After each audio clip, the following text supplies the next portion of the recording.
ಮುಂದಿನ ವರ್ಷ ಅಂದರೆ 27ರ ಆರಂಭದಲ್ಲಿ ಮೊದಲ ಕ್ವಾರ್ಟರ್ನಲ್ಲಿ ಮೊದಲ ತ್ರೈಮಾಸಿಕದಲ್ಲಿ ಇದು ಜಾರಿಗೆ ಬಂದರೂ ಬರಬಹುದು.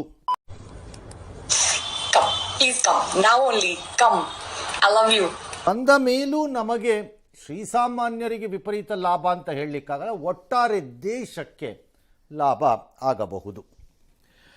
ಬಹುಜನರು ಮದರ್ ಆಫ್ ಆಲ್ ಡೀಲ್ಸ್ ಅಂದರೆ ಎಲ್ಲ ಒಪ್ಪಂದಗಳ ತಾಯಿ ಅಂತ ಕರೆಸ್ಕೋತಾ ಇರೋಂಥ ಯುರೋಪಿಯನ್ ಒಕ್ಕೂಟದ್ದು ಮತ್ತು ಭಾರತದ ವ್ಯಾಪಾರ ಫ್ರೀ ಟ್ರೇಡ್ ಅಗ್ರಿಮೆಂಟ್.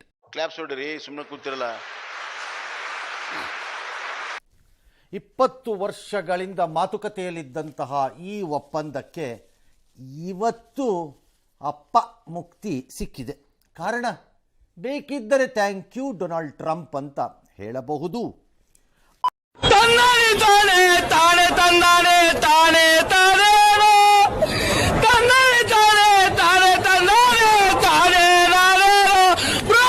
ಮತ್ತು ಭಾರತದ ರೀತಿಯಲ್ಲೇ ಉಳಿದ ದೇಶಗಳನ್ನು ನಿಯಂತ್ರಣ ಮಾಡಲು ಹೊರಟಿರುವುದು ಪ್ರಪಂಚವನ್ನೇ ಅಲ್ಲೋಲ ಕಲ್ಲೋಲ ಮಾಡಿಬಿಟ್ಟಿದೆ. ಹಾಗೂ ಎಲ್ಲ ರಾಷ್ಟ್ರಗಳು ಬದಲಿ ಮಾರ್ಗಗಳನ್ನು ಹುಡುಕಿಕೊಳ್ಳುತ್ತಿವೆ. ಜೊತೆಗೆ ಅಮೆರಿಕದ ಮೇಲೆ ಒಬ್ಬರ ಮೇಲೆ ಅವಲಂಬಿತರಾಗುವ ಬದಲು ತಮ್ಮ ವ್ಯಾಪಾರ ವ್ಯವಹಾರ ಉದ್ದಿಮೆ ಮತ್ತು ಉಳಿದಿದ್ದೆಲ್ಲ ವ್ಯವಹಾರಗಳನ್ನು ಬಹುಜನರ ಜೊತೆ ಮಾಡುತ್ತಾ ಹೋಗುವುದು ಸೂಕ್ತವೆಂದು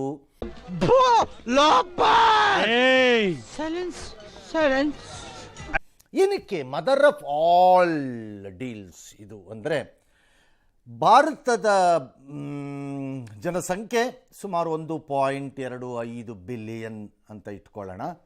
ರಫ್ಲಿ ಈಚೆ ಆಚೆ 1.3 ಇಟ್ಕೊಳ್ಳೋಣ ಬೇಕಾದ್ರೆ. ಯುರೋಪಿಯನ್ ಒಕ್ಕೂಟ 27 ದೇಶಗಳನ್ನು ಸೇರಿ ಮಾಡಿಕೊಂಡಿರುವಂತಹ ಒಕ್ಕೂಟ. ಈ ಒಕ್ಕೂಟದಲ್ಲಿ ಸುಮಾರು 500 ಮಿಲಿಯನ್ ಇದೆ ಅಲ್ಲಿಯೂ ಕೂಡ. ಇದೆರಡೂ ಸೇರಿದ್ರೆ 2 ಬಿಲಿಯನ್ ಅಂದರೆ 200 ಕೋಟಿಯಷ್ಟು ಜನ.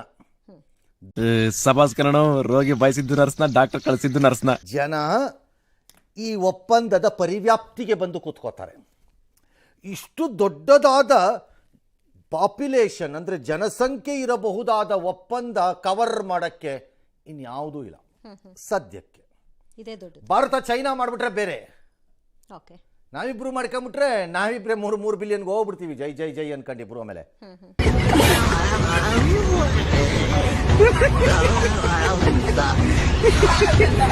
ಯುರೋಪಿಯನ್ ಒಕ್ಕೂಟದ ಜೊತೆ ಮಾಡಿಕೊಂಡಿರುವ ಪರಿಣಾಮ ಒಂದೊಂದು ದೇಶದ ಜೊತೆ ವ್ಯವಹಾರವನ್ನು ಒಪ್ಪಂದವನ್ನು ಮಾಡಬೇಕಾಗಿಲ್ಲ. 27 ದೇಶಗಳಿಗೂ ಅದು ಅನ್ವಯವಾಗುತ್ತದೆ. ಹಾಗಿದ್ದರೆ ನಾಳೆಯಿಂದ ಜಾರಿಗೋ? ಇಲ್ಲ. ನಾಳೆಯಿಂದ ಕಾನೂನು ರೀತಿಯ ಆಯಾಯ ದೇಶಗಳ ಸ್ಥಳೀಯ ಕಾನೂನುಗಳು ಮತ್ತು ಯುರೋಪಿಯನ್ ಒಕ್ಕೂಟದ ಒಟ್ಟಾರೆ ಕಾನೂನುಗಳ ಪರಿವ್ಯಾಪ್ತಿಯ ಒಳಕ್ಕೆ ಬರಬೇಕು ಈ ಒಪ್ಪಂದ. ಅದೇನ್ ಮಾತಂತ ಹೇಳಿದ್ರಿ ಸರ್ ನೀವು? Really hats off sir, hats off. ಹಾಗಾಗಿ ಆ ಪರೀಕ್ಷೆಗಳನ್ನು ಮಾಡಿಬಿಡ್ತಾರೆ, ಚೆಕ್ ಮಾಡಿಬಿಡ್ತಾರೆ.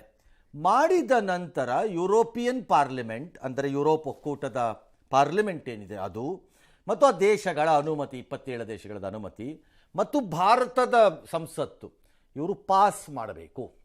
ಪಾಸ್ ಮಾಡಿದ ನಂತರ ಮುಂದಿನ ವರ್ಷ ಜಾರಿಗೆ ಬರಬಹುದು. ಒಂದೇ ಒಂದು ಕಡ್ಡಿ ಇದೆ ಇದರೊಳಗಡೆ. ಒಂದು ವೇಳೆ 27 ದೇಶಗಳ ಪೈಕಿ ಯಾವುದಾದ್ರೂ ಒಂದು ದೇಶ ಕಡ್ಡಿ ಆಡಿಸಿದ್ರೆ ಆಗ ಅದು ಯುರೋಪಿಯನ್ ಒಕ್ಕೂಟದ ನ್ಯಾಯಾಲಯಕ್ಕೆ ಹೊರಟು ಹೋಗುತ್ತೆ.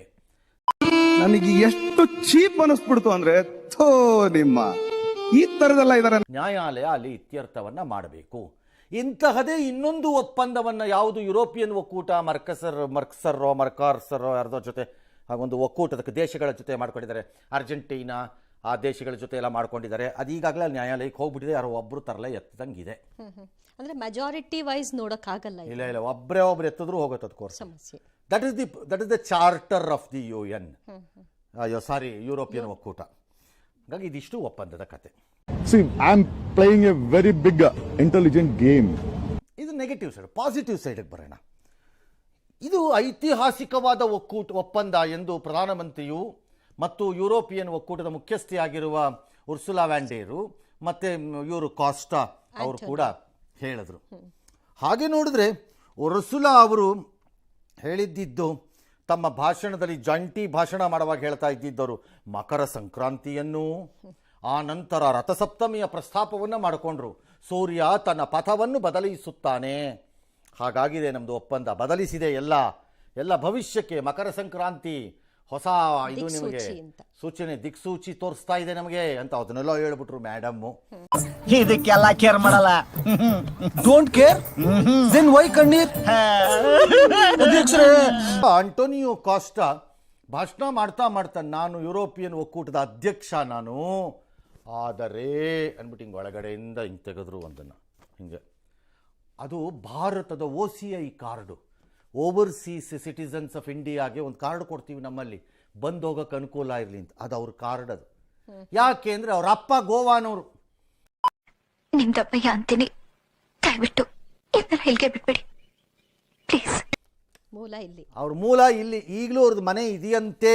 ಕೇಳದೆ ಯಾರಿಗೋ ಫೋನ್ ಮಾಡಿ, ಏನ್ರಪ್ಪ ಗೋವಾ ಅಂತಾನೆ ಈ ಪಾರ್ಟಿ ಏನಾದ್ರು ಇದೆಯಾ ಅಂದರೆ, ಇದೆಯಪ್ಪ ಇಲ್ಲೊಂದು ಮನೆ, ಈ ಪಾರ್ಟಿದು ಹೊತ್ತು ಈ ಪಾರ್ಟಿದು ಒಂದು ಮನೆ ಇದೆ ಇಲ್ಲಿ ಗೋವಾನಲ್ಲಿ.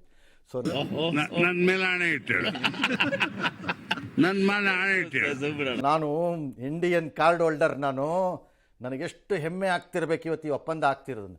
ಯಾಕೆ ಅಂದರೆ ಎಲ್ಲರಿಗೂ ವ್ಯಾಪಾರದ ಜೊತೆಗೆ ರಾಜಕೀಯ ಸಂದೇಶವನ್ನು ಕಳಿಸುವ ಉಮೇದಿತ್ತು ಇವತ್ತಿನ ದಿನ. ಅದು ಆಬ್ವಿಯಸ್ಲಿ ಪರೋಕ್ಷವಾಗಿ ಡೊನಾಲ್ಡ್ ಟ್ರಂಪ್ ಮತ್ತು ಅವರ ಆಡಳಿತಕ್ಕೆ. ಈ ಒಪ್ಪಂದದಿಂದ ಆಗೋದು ಇದು: 99% ಭಾರತದ ಉತ್ಪನ್ನಗಳಿಗೂ, 97% ಯುರೋಪ್ ರಾಷ್ಟ್ರದ ಉತ್ಪನ್ನಗಳಿಗೂ ಹೆಚ್ಚು ಕಡಿಮೆ ತೆರಿಗೆ ನೆಗೆದು ಬಿದ್ದು ಹೋಗುತ್ತೆ. ಇಲ್ಲಿಗೆ ಮಧ್ಯೆ ಒಂದು ಫಿಲ್ಟರ್ ಇರುತ್ತೆ, ಅದಿಲ್ಲದೆ ಹಾಗೆ ಉಟ್ಕೊಂಡ್ಬಿಟ್ಟೆ. ಅದಕ್ಕೆ ಇಲ್ಲಿರೋದೆಲ್ಲ ಹಾಗಾಗಿ ಹೊರಗೆ ಬರುತ್ತೆ, ಇಲ್ಲಿರೋದೆಲ್ಲ ಬರೀ ಕಚರಾನೇ. ಮಾಡಬಹುದಾದಂತಹ ಕೆಲವು ಏರಿಯಾಗಳೇನಿತ್ತು, ಪ್ರದೇಶಗಳು ಇದು, ಲೈಕ್ ಡೈರಿ, ಅಗ್ರಿಕಲ್ಚರ್, ಕೃಷಿ, ಇದನ್ನ ಒಪ್ಪಂದದಿಂದ ಆಚೆ ಇಟ್ಬಿಟ್ಟಿದ್ದಾರೆ. ಸವಾಸನೆ ಬೇಡ ಇದ್ರದ್ದು. ಇವಾಗ ಸದ್ಯಕ್ಕೆ ನಾವು ಅದಕ್ಕೆ ಕೈ ಹಾಕಿ ಕಚ್ಚಿಸ್ಕೋಬೇಕು ನೊಣದ ಇದ್ರ ಹತ್ರ, ಜೇನ್ನೊಣದ ಹತ್ರ ಸವಾಸನೆ ಬೇಡ, ದೂರ ಇದ್ಬಿಡೋಣ, ಅದು ಹಂಗೆ ಆಚೆ ಇಟ್ಬಿಡೋಣ ಅಂದ್ಬಿಟ್ಟು ಆಚೆ ಇಟ್ಬಿಟ್ಟಿದ್ದಾರೆ. ಯಾವತ್ತೋ ಒಂದಿನ ಅಡ್ರೆಸ್ ಮಾಡಬೇಕಾಗತ್ತೆ, ಮಾಡ್ತಾರೆ. ಬಟ್ ಭಾರತ ಅದನ್ನು ಒಪ್ಪಕ್ಕೆ ತಯಾರಿ ಇಲ್ಲ. ಕೃಷಿ ಮತ್ತು ಹೈನುಗಾರಿಕೆಯಲ್ಲಿ ಭಾರತ ಯಾವುದೇ ದೇಶದ ಪ್ರವೇಶವನ್ನು ನಮ್ಮ ದೇಶದೊಳಗೆ ಒಪ್ಪಕ್ಕೆ ರೆಡಿ ಇಲ್ಲ. ಬಿಕಾಸ್ ನಮಗೇ ಇರೋದು ಆಗ್ತಾ ಇಲ್ಲ, ತಡ್ಕೊಳಕ್ಕಾಗ್ತಿಲ್ಲ ಇಲ್ಲಿ. ಇದೊಂದೇ ಕಂಡು ಒಳ್ಳೆ ವಿಷಯ ಅಂತ ನೀನು ಹೇಳಿದ್ದು. ನಮಗೆ ಆಗ್ತಾ ಇಲ್ಲ, ಏನು ಮಾಡೋಣ ಅಂತ. ಏನೋ ಭಾರತಕ್ಕೆ ಒಪ್ಪಂದದಲ್ಲಿ 90% ಸಿಗತ್ತೆ. ಭಾರತದಲ್ಲಿ ಏನೇನಕ್ಕೆ ಸಿಕ್ಕತ್ತೆ ಅಂತ ಕೆಲವ್ರಿಗಿದೆ. ಜವಳಿ, ಹರಳು, ಆಭರಣ, ಲೆದರು, ಆಯಿಲ್ಲು, ಉತ್ಪನ್ನಗಳು, ಕೆಲವು ಮೆಷಿನರಿಗಳು, ಇಂಥದ್ರಲ್ಲೆಲ್ಲ ಸಿಗತ್ತೆ ನಮಗೆ. ನೋಡೋಣ ಅದೇನಾಗುತ್ತೆ ಅಂತ. ಈ ಒಪ್ಪಂದದಿಂದ ನಮಗೇನು ಲಾಭ ಆಗ್ಬೋದು ಅಲ್ಲಿಂದ ಬರೋದ್ರಲ್ಲಿ ಅಂತ ಭಾಳ ಜನಕ್ಕೆ ಇದೆ. ಇದೆಲ್ಲ ಕಲ್ಪನೆಯಲ್ಲೇ ಇರಲಿ, ಆ ಕಲ್ಪನೆಯಲ್ಲಿ ಇದ್ದಷ್ಟು ಮಜಾ. ಈಗ ನಮ್ಮ ವಿಚಾರ ಇದು, ಇಲ್ಲಿಯವರೆಗೆ ದೊಡ್ಡವರ ವಿಚಾರ. ಅದೇನೋ ಟ್ರಂಪ್ ಅಂತೆ, ಅದೇನೋ ಅವ್ರೇನೋ ಮಾಡ್ಕೊಳ್ಳಿ, ಅವ್ರವ್ರು ಬೇಡ ಅಂದ್ರೆ. ಈಗ ನಮ್ಮ ದೇಶಕ್ಕೆ ಬನ್ನಿ. ವೈನು ಅಗ್ಗ ಆಗತ್ತೆ. ವೈನ್ ಮೇಲೆ ನಮ್ಮದು ಹೆವಿ ಆದಂತಹ ಡ್ಯೂಟಿ ಇತ್ತು, ಆ ಡ್ಯೂಟಿ ತೆಗಿತಾರೆ, ಅಗ್ಗ ಆಗತ್ತೆ. Wine and spirits. ಸ್ಪಿರಿಟ್ ಅಂದರೆ ಸ್ಪಿರಿಟ್, ಸ್ಪಿರಿಟಲ್ಲಿ ಫೈಟ್ ಮಾಡಬೇಕು ಕಣ ಅಂತಾರಲ್ಲ, ಆ ಸ್ಪಿರಿಟ್ ಅಲ್ಲ. ಸ್ಪಿರಿಟ್ ತಿಮ್ಮಾಪುರ್, ಮಹಾತ್ಮ ಗಾಂಧಿ, 500 ಹೊಸ ಅಂಗಡಿ, ಆ ಸ್ಪಿರಿಟ್.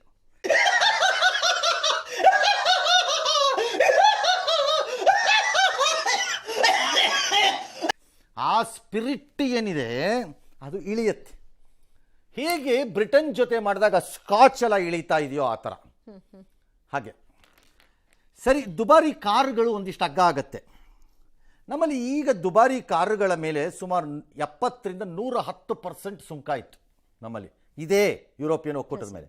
ಯುರೋಪಿಯನ್ ಒಕ್ಕೂಟದಲ್ಲಿ ಆ ಥರದ ಕಾರುಗಳನ್ನು ಮಾಡೋರು ಅಂದರೆ ಯಾರು? ಜರ್ಮನಿನಲ್ಲಿರೋ BMW ಮತ್ತು ಮರ್ಸಿಡಿಸ್ ಮತ್ತು ವೋಲ್ಕ್ಸ್ವ್ಯಾಗನ್ ದುಬಾರಿ ಅನ್ನೋಕ್ಕಿಂತ ಶ್ರೀಸಾಮಾನ್ಯರ ಕಾರನ್ನು ಮಾಡ್ತಾರೆ. ಇದಲ್ಲದೆ ಆ ಪೋರ್ಷೆ, ಪಾರ್ಷೆ, ಮಾರ್ಷೆ, ಕಾರ್ಷೆ ಇಂಥವೆಲ್ಲ ಇರ್ತವೆ. ಅವೆಲ್ಲ ಇವೆ, ಅವೆಲ್ಲ ಯಾರ್ಯಾರು ತಗೋತಾರೋ ಅವ್ರು ತಗೋಬೋದು. ಅದರದ್ದು 40%ಗೆಲ್ಲೋ ಇಳೀತಾ ಇದೆ ಆ ಸುಂಕ, 70, 110ರಿಂದ. ಹಾಗಾಗಿ ಅದರದ್ದು ರೇಟ್ ಎಲ್ಲ ಇಳಿಯುತ್ತೆ. ಮತ್ತೆ ಭೇಟಿಯಾಗೋಣ. ನಮಸ್ಕಾರ.